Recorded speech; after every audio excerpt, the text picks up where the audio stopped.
A very good morning dear student. Today we will discuss another example of biopolymer or we can say biodegradable polymers. ये biodegradable polymers की series ही बन रही है। इसके पहले हमने उसका क्लासिफिकेशन इंट्रोडक्शन देखा, उसके बाद हमने यहाँ पर एक एग्जाम्पल देखा था पॉलीकैप्रोलैक्टोन। आज हम एक और एग्जाम्पल देखेंगे जो कि है बायोपोल या उसको हम बोलते हैं पॉलीहाइड्रोक्सी ब्यूटायरिक एलरेट, जो कि यहाँ पर एक three hydroxy butyric acid and three hydroxy pentanoic acid का कॉम्बिनेशन है। बायोपोल का बहुत ज़्यादा यूज़ हो रहा है क्योंकि ये बायोडिग्रेडेबल पॉलीमर है और आजकल पूरा हर चीज़ बायोडिग्रेडेबल पॉलीमर से ही यूज़ हो रही है, बन रही है, क्योंकि ये इजीली डिसइंटीग्रेट हो जाता है एटमॉस्फेयर में, इजीली एनवायरनमेंट में इजीली मिक्स हो जा रहा है, किसी प्रकार कोई पॉल्यूशन क्रिएट नहीं कर पा रहा है, डिस्पोजेबल प्रॉब्लम नहीं हो रहा है। ये जो बायोपोल है इनके बहुत सारे यूजेस हैं, ख़ास तौर पे मेडिकल साइंस में बहुत ज़्यादा यूजेस हैं। कई सारे पैचेस बन रहे हैं, कुछ ड्रग रिलीज सिस्टम जो है उसके लिए बेस बना रहे हैं, फर्टिलाइज़र का यदि कंट्रोल रिलीज है तो उसके लिए बन रहे हैं, पैकेजिंग मटेरियल्स के लिए, फिल्म्स बनाने के लिए, और बहुत ही इजीली ये जो है मोल्ड हो जा रहे हैं, तो मोल्डेबल आर्टिकल्स बनाने के लिए इनका यूज़ हम कर रहे हैं, जो कि एक इन्वायरमेंटल फ्रेंडली भी हैं और इजीली ये बन जाते हैं। तो इसमें हम जो स्टार्ट कर रहे हैं वो है बायोपोल। और इसका एक और जो केमिकल नेम है वो है PHBV।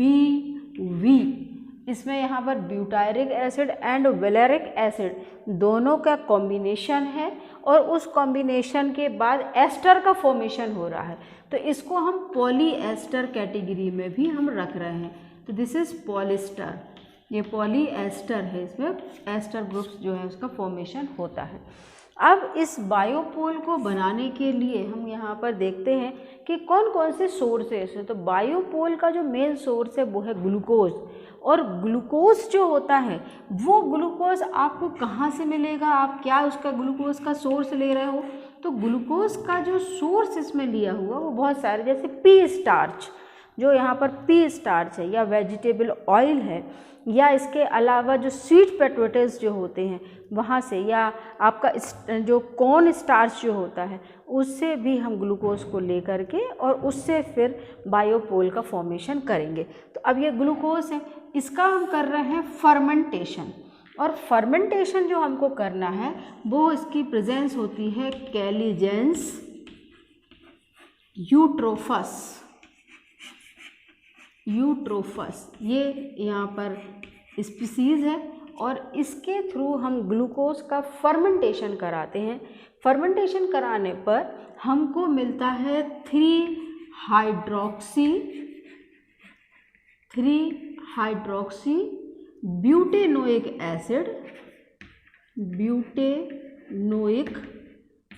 एसिड प्लस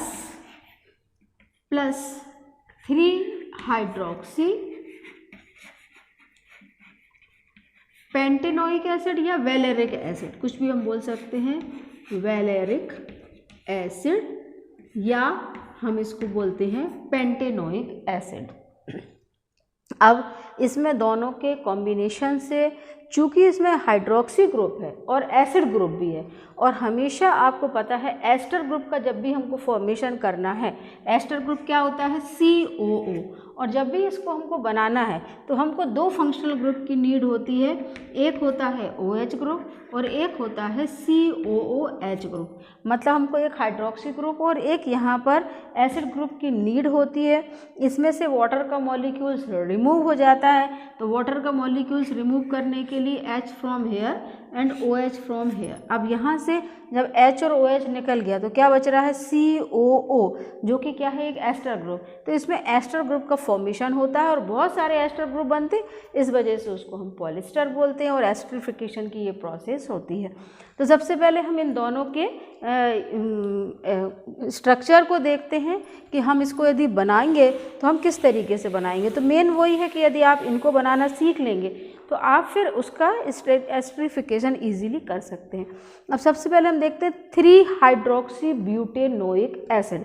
अब ब्यूटेनोइक, तो ब्यूटेनोइक है मतलब 4, ब्यूट मतलब कितने नंबर ऑफ कार्बन 4, तो 1 2 3 एंड 4 ये 4 कार्बन है। और ओइक एसिड है मतलब इसमें क्या लगा हुआ है, कार्बोक्सिलिक ग्रुप लगा हुआ है। अब कार्बोक्सिलिक ग्रुप लगा दिया हमने और उसमें क्या है 3 हाइड्रोक्सी, मतलब थर्ड जो आपका है उसमें क्या लगा हुआ है, हाइड्रोक्सी ग्रुप।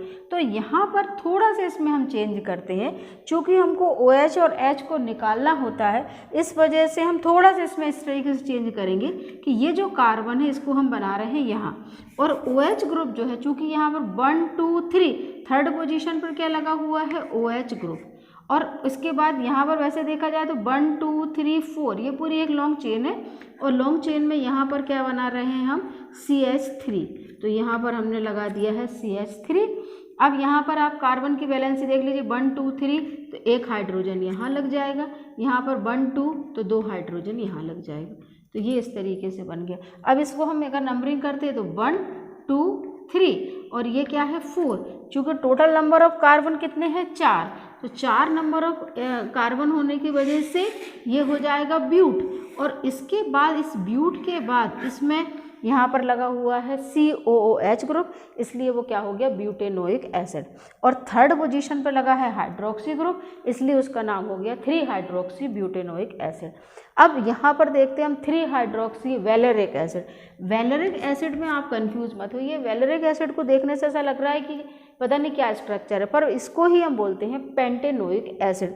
तो पेंटेनोइक एसिड में क्या करना है, जो आपका ब्यूटेनोइक एसिड है उसी का एक कार्बन और बढ़ा देना है, तो बिल्कुल ईजी है। यदि हम ब्यूटेनोइक एसिड बनाना सीख गए तो हम पेंटेनोइक एसिड बनाना भी सीख जाएंगे। टोटल हमको नंबर ऑफ कार्बन बनाना 5, तो 5 बनाने के लिए 1 2 3 और फिर हमने 4 एंड 5 यहाँ बनाया हुआ है, इसमें लगा देंगे हम COOH ग्रुप, तो यहाँ पर OH हो गया। और इसके बाद number 1 2 and 3 position, third position पर क्या लगा हुआ है, OH ग्रुप। और इसके बाद यहाँ पर यदि हम हाइड्रोजन लगाते हैं तो 2 हाइड्रोजन लगाएंगे, और यहाँ पर हमको 3 हाइड्रोजन लगाना पड़ेगा, तब जाके कार्बन की वैलेंसी पूरी 4 कंप्लीट होगी। तो ये क्या बन जाएगा, CH3 CH2, यहाँ पर सिर्फ क्या है CH3, तो यहाँ पर क्या किया हमने, एक कार्बन को और बढ़ा दिया, तो ये बन जाएगा आपका यहाँ पर pentanoic acid, 3 hydroxy pentanoic acid या 3 हाइड्रोक्सी वैलेरिक एसिड। ये चीज़ आपने मेन सीख ली, तो अब आप पॉलीमर बनाना इजी है, बहुत इजी है। सिर्फ हम इसमें क्या करेंगे, कंडेंसेशन पॉलीमराइजेशन करेंगे, वाटर का मॉलिक्यूल रिमूव करेंगे और हाइड्रोक्सी ग्रुप और एसिड ग्रुप के कॉम्बिनेशन से एस्टर बना देंगे। एस्टर बनाने के कारण ही उसका नाम जो है वो अभी हम देखते हैं इसका नाम चेंज करके। तो अब यहाँ पर ये चीज़ हो गया, अब इसमें से हमको क्या करना, कॉम्बिनेशन करना। तो कॉम्बिनेशन करने के लिए आप हमेशा क्या करेंगे, H निकालेंगे यहाँ से, OH निकालेंगे यहाँ से, तो ये H और OH आपका ये निकल गया। वैसे ही यहाँ पर भी आप निकाल दीजिए H और आप निकाल दीजिए यहाँ से OH। अब ये हमने HOH निकाल दिया है। अब जितना भी जो रिमेनिंग पार्ट है बस जस्ट उसको ज्वाइन करना है, ज्वाइन करने पर पॉलीमर बनेगा। तो अपन देखो नीचे इसमें ज्वाइन करते हैं, बिल्कुल जैसा है वैसा का वैसा लिखते हैं। ये हो जाएगा O, H चूँकि निकल चुका इसलिए वैलेंसी फ्री, और यहाँ पे हमने लगाया ब्रैकेट। अब इसके बाद यहाँ से लिखना शुरू करते हैं, ये क्या है CH ऐसा लिख देते ताकि आपको एकदम मैशी ना लगे। अब यहाँ पर क्या है CH3, ये CH3 हो गया। फिर इसके बाद यहाँ से CH हो गया, फिर यहाँ पर क्या है ये CH2, तो ये CH2। हमेशा ध्यान रखना बॉन्ड कार्बन कार्बन के बीच में बनते हैं, हम इस तरीके से लिख सकते हैं पर बॉन्ड हमेशा ध्यान रखना कार्बन कार्बन के बीच में ही बना हुआ। फिर यहाँ से क्या बचता है CO, तो ये हो जाएगा CO। इतना हो गया। अब दूसरा पार्ट हम यहाँ से स्टार्ट करते हैं ऑक्सीजन, तो यहाँ से ऑक्सीजन बन गया, तो ये बन गया आपका एस्टर ग्रुप। फिर अपन एज इट इज लिखते हैं, यहाँ पर C है। अब वैलेंसी आप जरूर बिल्कुल इसको कंप्लीट करिएगा, जैसे 1 2 3 इसकी वैलेंसी है, तो और एक और क्या जुड़ जाएगा हाइड्रोजन। यहाँ पर 1 2, यहाँ पर 2 हाइड्रोजन, तब जा कर के ये क्या होगा, कंप्लीट होगा। तो यहाँ पर ये हो गया। अब CO हो गया, O के बाद यहाँ पर क्या है, C के साथ यहाँ पर क्या है, CH2 CH3। आप इसको C2H5 भी लिख सकते हैं, या आप चाहे तो CH2 CH3 भी लिख सकते हैं। फिर यहाँ पर हाइड्रोजन है ही है, तो इस हाइड्रोजन को आप CH ऐसा भी बना सकते हैं। यहाँ पे ही लिख दिया अपन ने CH। फिर इसके बाद यहाँ पर क्या है, CH2, और फिर यहाँ पर क्या है, CO, और ये यहाँ से एक वैलेंसी फ्री होगी। यहाँ पर हमने लगा दिया होल N। तो यहाँ पर ये इस तरीके से जो पूरा कंपाउंड बना, ये भी जब जुड़ेगा तो फिर COO बन जाएगा। यहाँ पर भी CO है तो यहाँ पर ऑक्सीजन जुड़ जाएगा। यानी ये जो रिपीटिंग यूनिट है ये बार बार n टाइम रिपीट होगी, और जब n टाइम रिपीट होगी तो बहुत सारे इसमें एस्टर ग्रुप का फॉर्मेशन हो जाएगा। इस वजह से इसको हम पॉलीएस्टर बोलते हैं, और इसका नाम हो जाएगा बायोपोल। और बायोपोल को ही हम पॉलीहाइड्रोक्सी ब्यूटायरिक वैलेरेट बोलते हैं, क्योंकि O8 ग्रुप जो होता है वो हम एस्टर में लगाते हैं, तो ब्यूटायरिक वैलेरेट। तो ये इस तरीके से ये पूरा कॉम्बिनेशन बना। मेन आपको यही सीखना है कि हमको इसको कैसे कंबाइन करना है और किस तरीके से बनते हैं। अब इसके बाद हम इसके चलते हैं यूजेस, एडवांटेजेस एंड डिसएडवांटेजेस की तरफ। Now application of biopols. तो यहाँ पर जो एप्लीकेशंस हैं इसकी बहुत अच्छी एप्लीकेशंस हैं, बहुत ज़्यादा इनका यूज़ हो रहा है। तो इनके जितने भी एप्लीकेशंस हैं वो ज़्यादातर डिस्पोजेबल चीज़ें बनाने के लिए। जैसे क्या क्या बन सकता है इसमें, तो disposable cups, disposable knife, disposable focus,